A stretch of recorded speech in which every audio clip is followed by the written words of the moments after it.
नमस्कार साथियों, स्वागत है आप सभी का। तो आज की क्लास में कुछ प्रमुख पंक्तियों के बारे में पढ़ेंगे। ऐसी पंक्तियां हैं जो हिंदी की किसी न किसी परीक्षा में जरूर पूछी जाती हैं, तो मुझे ऐसा लगा कि आप लोगों को ये पंक्तियां जो है जरूर करानी चाहिए। तो इसलिए आप सभी वीडियो को ध्यान से जरूर देखिएगा। और वीडियो स्टार्ट करने से पहले जो भी विद्यार्थी चैनल पर नए हैं, जो वीडियो को पहली बार देख रहे हैं, वो चैनल को सब्सक्राइब जरूर कर लें, क्योंकि ऐसे ही महत्वपूर्ण प्रश्न चैनल पर डेली कराए जाते हैं। तो चलिए वीडियो को शुरू करते हैं और देखते हैं आज की प्रमुख पंक्तियों के बारे में पढ़ते हैं। तो देखिए, सबसे पहला जो प्रश्न आपसे यहाँ पर पूछा गया है, प्रश्न है कि बैर क्रोध का अचार या मुरब्बा है, यह पंक्ति किससे संबंधित है। देखिए, पहली ही पंक्ति जो है आपकी परीक्षा के लिए काफी महत्वपूर्ण है कि बैर क्रोध का अचार या मुरब्बा है, यह पंक्ति किससे संबंधित है। ऑप्शन ए रामवृक्ष बैनीपुरी से, या ऑप्शन बी रामचंद्र शुक्ल से, या ऑप्शन सी जयशंकर प्रसाद से, या ऑप्शन डी मैथिली शरण गुप्त से। तो देखिए, यहाँ पर इस प्रश्न का राइट आंसर क्या होगा कि बैर क्रोध का अचार या मुरब्बा है, यह पंक्ति किससे संबंधित है। तो राइट आंसर हो जाएगा ऑप्शन, कौन सा राइट होगा यहाँ पर, याद रखिएगा ऑप्शन बी यहाँ पर राइट हो जाएगा, रामचंद्र शुक्ल से। याद रखिएगा, बैर क्रोध का अचार या मुरब्बा है, यह पंक्ति जो है संबंधित है किससे, रामचंद्र शुक्ल जी से। याद रखिएगा ऑप्शन बी इस प्रश्न का राइट आंसर हो जाएगा।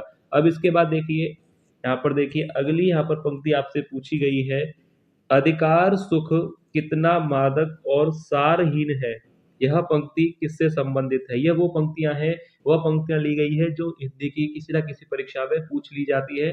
तो आप सभी ध्यान से देखिएगा।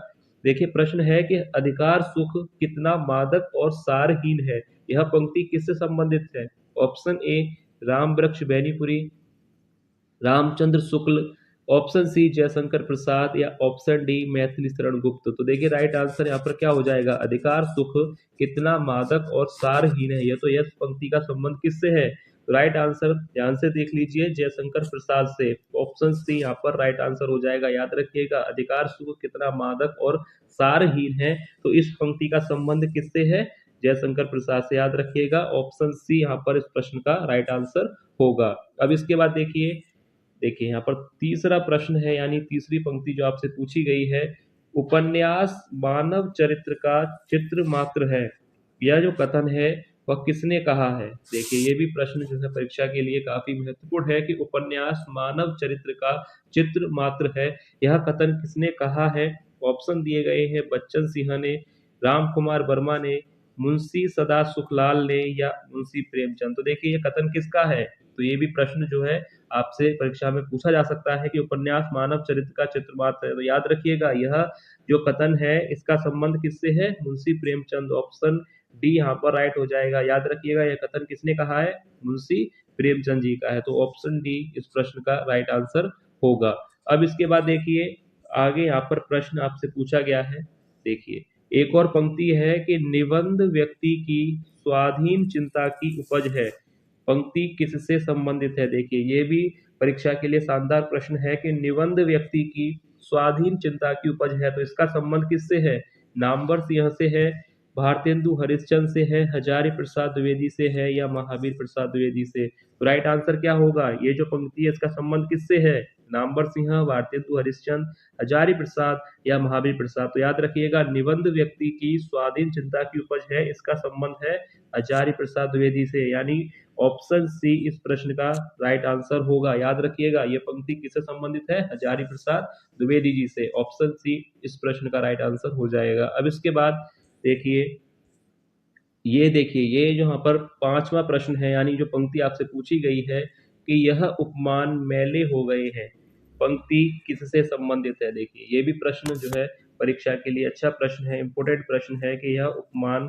मैले हो गए हैं, तो ये जो पंक्ति है वह किससे संबंधित है, डॉक्टर संपूर्णानंद से, बी जैनेन्द्र कुमार से, या ऑप्शन सी माखनलाल चतुर्वेदी से, या ऑप्शन डी अज्ञे जी से। तो यहाँ पर राइट आंसर क्या होगा कि यह उपमान मैले हो गए हैं, तो इस पंक्ति का संबंध किससे है। तो राइट आंसर यहाँ पर हो जाएगा ऑप्शन डी। याद रखिएगा, अज्ञे जी से। ऑप्शन डी यहाँ पर राइट होगा कि यह उपमान मैले हो गए हैं, यह पंक्ति किससे संबंधित है, अज्ञे जी से। तो ऑप्शन डी राइट आंसर हो जाएगा। अब देखिए, अगला प्रश्न है। देखिए, प्रश्न है या पंक्ति कह सकते हैं, पंक्ति है कि तुम वहन कर सको जन जन में मेरे विचार, यह जो पंक्ति है इसका संबंध किससे है? तुम वहन कर सको जन जन में मेरे विचार, यह पंक्ति जो है किससे संबंधित है? ऑप्शन दिए गए हैं रामचंद्र शुक्ल से, महादेवी वर्मा से, सुमित्रा नंदन पंत या जयशंकर प्रसाद। तो देखिए ये पंक्ति का संबंध जो है किससे है कि तुम वहन कर सको जन जन में मेरे विचार, पंक्ति किससे संबंधित है? तो राइट आंसर याद रखिएगा, ध्यान से देख लीजिए, इस पंक्ति का जो संबंध है वह सुमित्रा नंदन पंत से। ऑप्शन सी इस प्रश्न का राइट आंसर हो जाएगा। यह पंक्ति किससे संबंधित है? सुमित्रा नंदन पंत जी से। याद रखिएगा, तुम वहन कर सको जन जन में मेरे विचार, इस पंक्ति का संबंध किससे है? सुमित्रा नंदन पंत जी से। अब इसके बाद देखिए आगे यहाँ पर 7वां प्रश्न है, यानी देखिए एक और पंक्ति आपसे यहाँ पर पूछी गई है, बतरस लालच लाल की मुरली धरी लुकाए, यह पंक्ति किससे संबंधित है? देखिए ये भी प्रश्न परीक्षा के लिए शानदार प्रश्न है। ऐसे ही प्रश्न लिए जाते हैं वीडियो में जो आपके परीक्षा में फंसे हैं, यानी आपसे परीक्षा में वो प्रश्न पूछे जाए, उन्हीं प्रश्नों को लिया जाता है। तो जो भी विद्यार्थी चैनल पर नए हैं वो चैनल को सब्सक्राइब जरूर कर लें, क्योंकि ऐसे ही प्रश्न जो है डेली चैनल पर कराए जाते हैं।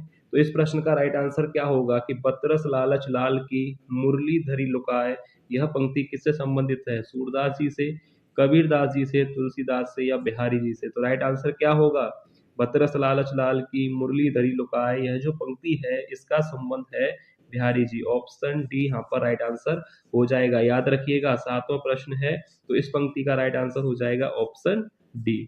याद रखिएगा। अब इसके बाद देखिए आगे यहाँ पर आपसे प्रश्न पूछा गया है, यानी देखिए एक और पंक्ति आपसे पूछी गई है। देखिए पंक्ति दी गई है कि भक्ति ज्ञान नहीं नहीं कछु भेदा, पंक्ति जो है किससे संबंधित है? तो ये पंक्ति किससे संबंधित है? सूरदास जी से, कबीरदास जी से, तुलसीदास जी से या बिहारी जी से? तो राइट आंसर क्या होगा कि भक्ति ज्ञान नहीं नहीं कछु भेदा, यह जो पंक्ति है इसका संबंध किससे है? तो राइट आंसर यहाँ पर क्या हो जाएगा इस प्रश्न का? यह पंक्ति जो है किससे संबंधित है? तुलसीदास जी से। ऑप्शन सी इस प्रश्न का, यानी इस पंक्ति का जो राइट आंसर होगा तुलसीदास जी। याद रखिएगा, तुलसीदास जी से इस पंक्ति का संबंध है। भगते ज्ञान नहीं नहीं कछु भेदा, पंक्ति किससे संबंधित है? तुलसीदास जी से। अब इसके बाद देखिए आगे यहाँ पर प्रश्न आपसे पूछा गया है। अब देखिए अगला प्रश्न है 9वां प्रश्न कि हम राज्य लिए मरते हैं, पंक्ति किससे संबंधित है? देखिए ये भी परीक्षा के लिए काफी शानदार प्रश्न है कि हम राज्य लिए मरते हैं, यह जो पंक्ति है वह किससे संबंधित है? ऑप्शन दिए गए हैं डॉक्टर संपूर्णानंद से, या ऑप्शन बी जैनेन्द्र कुमार से, सी माखनलाल चतुर्वेदी से, या ऑप्शन डी मैथिली शरण गुप्त से। तो देखिए हम राज्य लिए मरते हैं, यह जो पंक्ति है इसका संबंध किससे है? संपूर्णानंद जी से है या जैनेन्द्र कुमार से है, माखनलाल चतुर्वेदी से है या मैथिली शरण गुप्त से है? तो याद रखिएगा इस पंक्ति का जो संबंध है, यह पंक्ति संबंधित है मैथिली शरण गुप्त से। याद रखिएगा ऑप्शन डी इस प्रश्न का राइट आंसर हो जाएगा। ध्यान से देख लीजिए, हम राज्य लिए मरते हैं, ये जो पंक्ति है वो किससे संबंधित है? मैथिली शरण गुप्त जी से। ऑप्शन डी राइट आंसर हो जाएगा। अब इसके बाद देखिए आगे यहाँ पर प्रश्न दिया गया है। अब देखिए अगला प्रश्न यहाँ पर आपसे पूछा गया है, यानी एक और पंक्ति दी गई है, निज भाषा उन्नति अहे सब उन्नति को मूल, पंक्ति किससे संबंधित है? तो ये प्रश्न तो काफी सरल है। ऑप्शन दिए गए हैं महावीर प्रसाद द्विवेदी से, जयशंकर प्रसाद, हजारी प्रसाद द्विवेदी या भारतेंदु हरिश्चंद्र। तो देखिए राइट आंसर यहाँ पर क्या हो जाएगा? सरल प्रश्न है कि निज भाषा उन्नति अहे सब उन्नति को मूल, यह जो पंक्ति है इसका संबंध है भारतेंदु हरिश्चंद्र से। ऑप्शन डी यहाँ पर राइट आंसर हो जाएगा। ये पंक्ति आपको पता है भारतेंदु हरिश्चंद्र जी की है, तो यहाँ पर ऑप्शन डी इस प्रश्न का राइट आंसर हो जाएगा। तो ये सिर्फ 10 पंक्तियां थी जो मुझे लगा कि आप लोगों को कराना चाहिए। तो ये याद रखिएगा 10 पंक्तियां हैं। ये पंक्ति जो है हिंदी की परीक्षा में पूछी जाती है, किसी ना किसी हिंदी की परीक्षा में पूछी जाती है, चाहे वो टीजीटी हो चाहे पीजीटी की हो, यह पंक्ति जो है परीक्षा में पूछी जाती है। तो आप सभी 10 प्रश्न हैं, तो एक बार आप लोग वीडियो को ध्यान से जरूर देख लीजिएगा, और वीडियो अगर आपको पसंद आई है तो वीडियो को लाइक कीजिए, और जो भी विद्यार्थी चैनल पर नए हैं वो चैनल को सब्सक्राइब जरूर कर लें, क्योंकि ऐसे ही महत्वपूर्ण प्रश्न चैनल पर डेली कराए जाते हैं। तो चलिए मिलेंगे नेक्स्ट वीडियो में ऐसे और महत्वपूर्ण प्रश्नों के साथ, तब तक के लिए धन्यवाद।